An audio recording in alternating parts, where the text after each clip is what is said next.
Welcome to episode 45 of How About Them Huskies. I'm Connor. I'm joined today by Andrew. The Mats neither could be here today, but there's a lot to talk about. And let's just get right into it. I mean, UConn beat Mississippi Valley State earlier this week.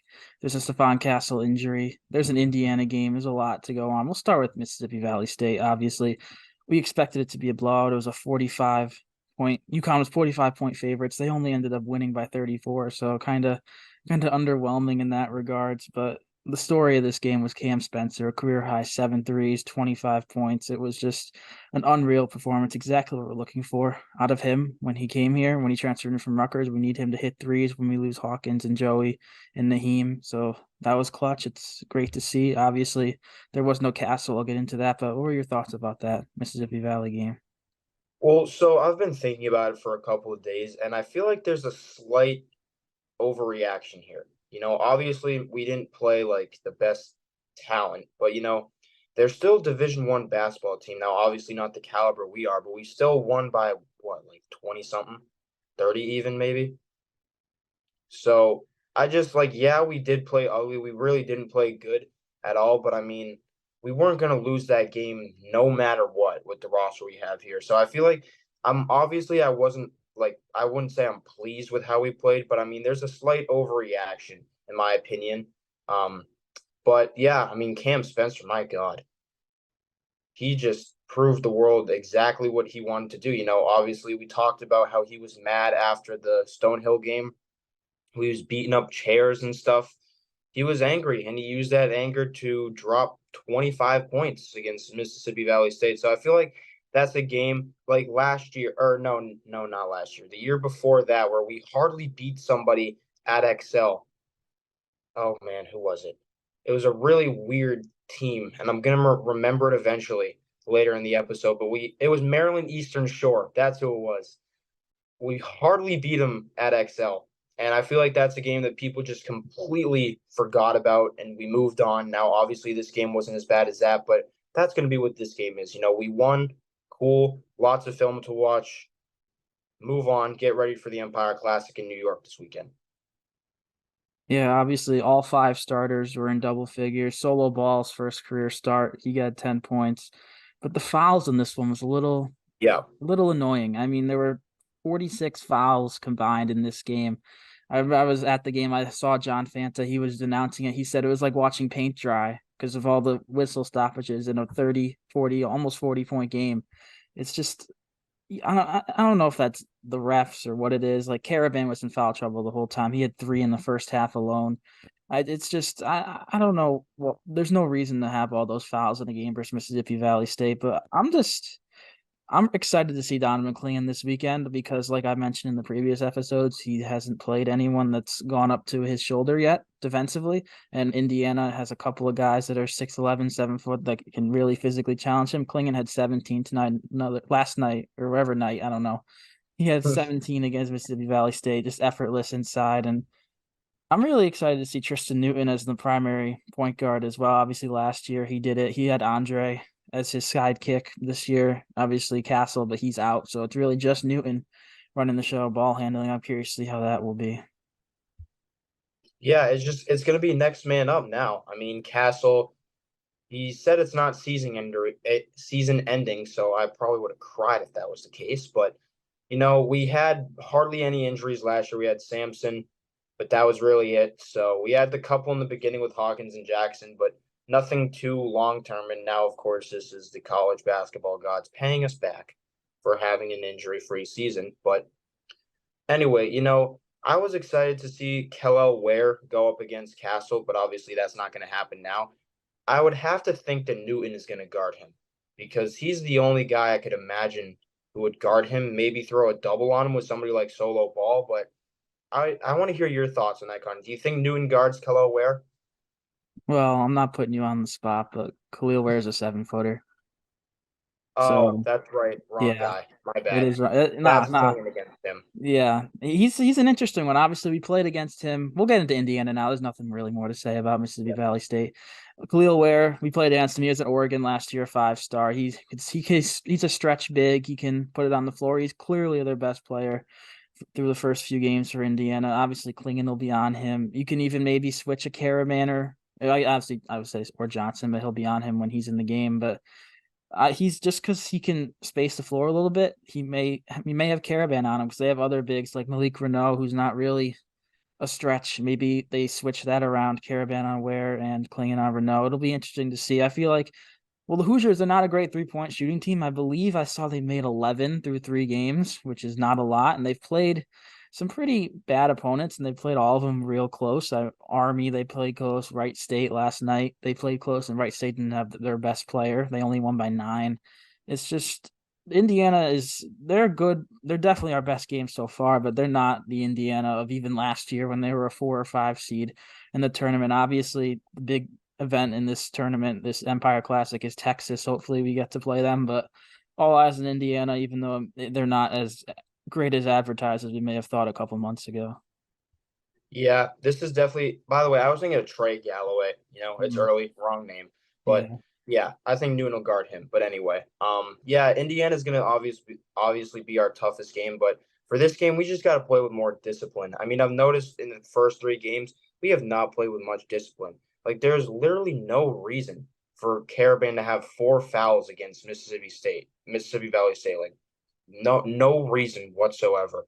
And I feel like that's going to come back to bite us if we just start playing in these non-con games like without discipline, because we're going to get into a tough Big East game, and we can't have 3 guys with 4 fouls. That's just not going to work because they're going to be calling people from the stands to come in and play. So we've got to play with more discipline, especially against Indiana, where obviously a guy like Ware or even Mackenzie Mbeko, I think that's how you say his name, Mbako, they're going to be trying to get fouls because they probably watched the film of Mississippi Valley State and they know that we didn't play with much discipline, especially for a guy like Carbon who might be guarding Mbako. He's going to be looking for those fouls. So we've got to play with more discipline. That's the key for this game. I'm a little worried about the bench depth. Obviously, with Solo Ball stepping into the lineup, the bench against Mississippi Valley State, 5 guys came off the bench in the rotation. Diarra, Johnson, obviously. Then Stewart, Ross, and Apostolos got a little bit of run. He looked okay out there. I mean, I don't know. There was only how many bench points? Let's see. There were 11 bench points against Yeah. Mississippi Valley State, which it's all right. But obviously, last year our strength was the bench with Joey, Naheem, Hassan, Donovan. This year, I'm not saying those guys. I think they are worse overall as a unit, but I'm not saying they can't be at least serviceable. I mean, we're still waiting for the breakout of Ross and Stewart, and I guess Ball. He had 10 points, but he really hasn't blossomed. He went 3 for 12. I feel like those guys are gonna really have to step it up in the next how many ever games Castle's out. Obviously, there's no official timetable, but I don't. I think it might be a little bit. I mean, we went from on Tuesday afternoon expecting him, oh, he's fine. We don't suspect an injury to now he's not out for the season. Oh, good. I mean, Yeah, I'm annoyed about that. Like, like what the heck? the phrasing of not out for the season makes it seem like it'll be close, not saying it will Great. be. Like I have a weird feel. I have no insight at all, unfortunately. I have a weird feeling we're looking at like Big East play for him. Obviously, just because of the nature of like how Hurley's like responded to questions like, oh, he's not out for the year. He'll be miss some time though. Like miss some time is not miss a week. It's probably Yeah. maybe 4 to 6 weeks or whatever. But and they didn't look too great without him. Not saying that's just one outlier game, but it'll be interesting to see how they maneuver without Stephon Castle for a while. And I mean, look at who they got on the schedule now. We've got Indiana and possibly Texas, and then we've got Kansas and UNC, who's got some fantastic guards there. So I really just hope that he's good by Big East play because if we start losing these games, like if we drop that to Kansas and UNC, and even if we lose to Texas or Indiana, we're really going to need him back for Big East play because we're going to have to make up a lot of ground by winning those games. Yeah, you look at the 20 game non conference winning streak, all of which are by double Oh yeah. digits. That's at least the double digit part is in jeopardy. That's in jeopardy every night, especially in this Empire tournament, but especially the overall winning streak of 20 games. I don't think they're going to go undefeated in non conference play. I hope I'm wrong, but I just see a couple of losses. I saw a couple of losses before your starting point guard was out, but it might be a rough couple of weeks, but there's a lot to look forward to overall. Oh yeah, I mean, just seeing the next guy up, like this could be Tristan Newton's way of making an NBA team next year. You never know. Yeah, you look at we've had three different leading scorers in 3 games, and none of them are Donovan Clingan. So that just shows the depth that this team has. Even if it's like the depth is only at the top, like we have different guys that can beat you. I still feel like the depth is very important. And I'm curious to see how we match up size wise. We mentioned this. I already mentioned Renault and where you mentioned Mackenzie Mbako. He was the Duke commit or the Duke recruit, or whatever the correct term is, but he decommitted after Husky announced he was coming back and he went to Indiana. He's a legit like 6'7", 6'8". He's going to be at their 3, and that's kind of like the same size as Caravan, who's our 4. So that's going to be Yeah. interesting matchup wise. I could see maybe it goes both ways. Like obviously they're gonna have a hard time guarding, like having him guard Cam Spencer, but we're gonna have a guard Spencer. Whoever's on him may have a hard time because of the size differential. But I could see some zone from both teams in this one just because of the size differential, especially from Indiana. They could go a 2-3, put 3 bruisers down low. I feel like Hurley's ready for something like that, and I feel like we could thwart that. Obviously, teams have played zone against us a lot so far this year because there's no reason to man up Donovan Clingan when you're 6'7". So we've seen a lot of zone. So I'm very confident in that, but I kind of expect to see some Indiana zone. Yeah, I mean, I think we could definitely see it, especially like you just said with the size thing, with Mbako being the 3 and Caravan being the 4. Obviously, Spencer's not going to guard Mbako. At least I don't think. But maybe as dumb as this might sound, maybe you put a guy like Solo Ball on him sometimes.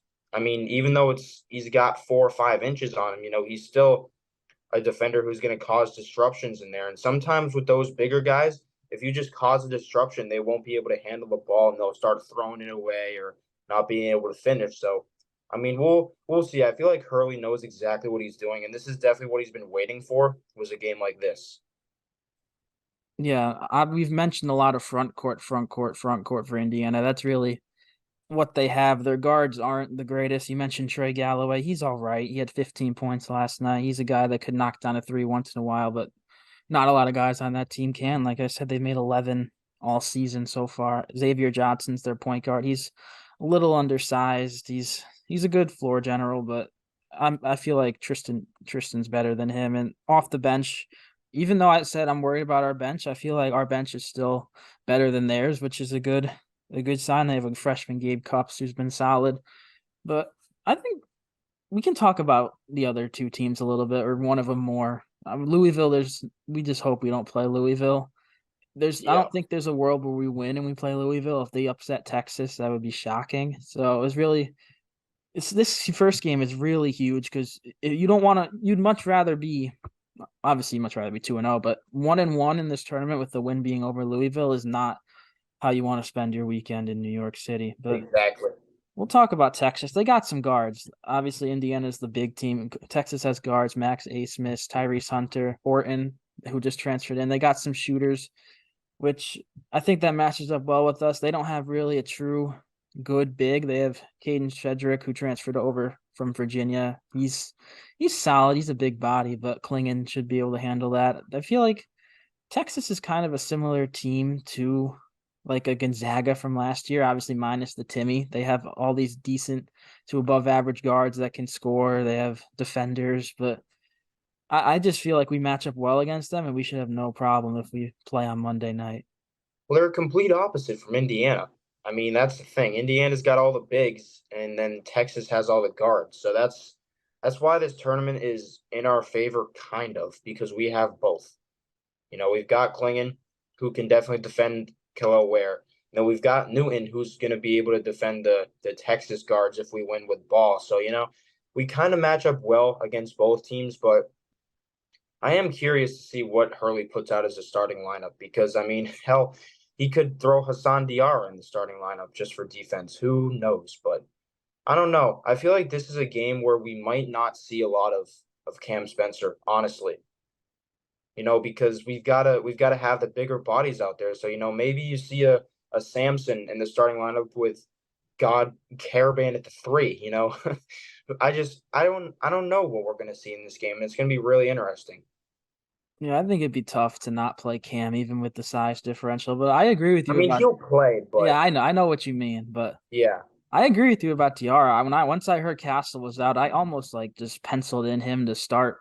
I didn't expect him to go solo ball this soon, especially like we always say Hurley and his freshmen, they kind of got to earn their way. Like Singare is not really going to play at all this year. Ross and Stewart, probably only one of them will play once we get into Big East play. But I was shocked to see Solo, and he obviously earned it and deserved it. And I think he'll stay in there. I don't think that was a one game thing. But DR is going to be called upon for some big minutes defensively. I feel like since they're like I said, their guards aren't great, you can take advantage of that on the defensive end. DR get a couple of steals, deflections. I just I'm just excited overall for a game that we might lose. That's a weird way to put it, but like I'm excited to go into a game not knowing we're gonna win by 35. exactly. It's been a while, obviously, since the turn. Even in the tournament last year, there's some we Yeah. knew we're winning. Like we weren't losing to San Diego State in the national championship. I mean, I don't think we're gonna lose to Indiana, but I feel like there's more of a chance there than the game last year versus the Aztecs.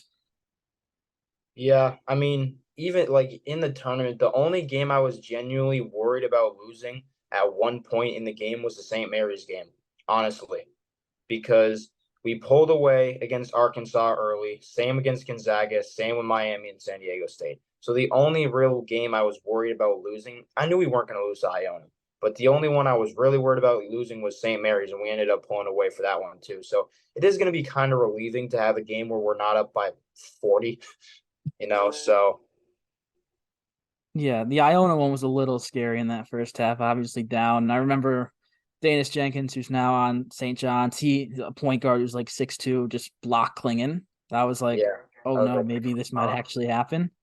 But no, obviously. And I knew once you're up by 35 against Gonzaga, I know you're Yeah, not losing another game. So yeah, but that we're getting sidetracked here. We have the Empire Classic to talk about, and I think we'll do some players to watch. You wanna go first and yeah. choose one? We'll do the whole weekend, not just the Indiana game. Entire weekend, I'm going to go with Klingon because this is his breakout game. I mean, we've talked about how he needed to go up against big competition, and a lot of what we said is later, soon, but later, like Dickinson, Baycott, Kalkbrenner, all those guys. But first big test, Kellel Ware right here. And I'm gonna go a duo, Stewart and Ross. I mean, you guys haven't. I say you guys like I'm talking directly to them. They haven't really done too much so far. They've had a couple of flashes, but they're going to be called upon for some significant minutes because all the minutes in these games are going to be significant.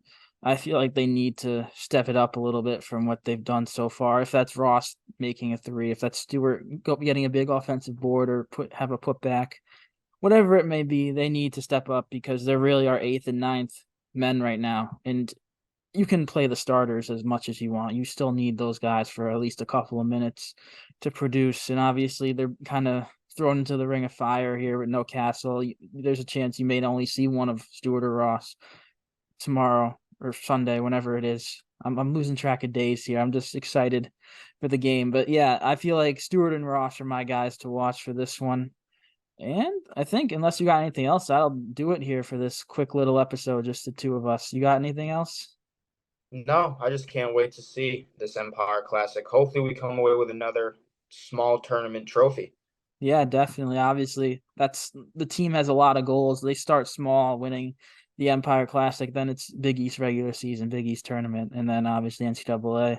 They reached some of those last year, some more important than others. But yeah, it should be an exciting weekend. Obviously, we'll learn a lot about the team no matter what happens. We'll learn where we are without Castle. We'll learn what we need to improve on if the depth is good enough. Another guy, another not really another player to watch, but Samson Johnson, how he reacts to these.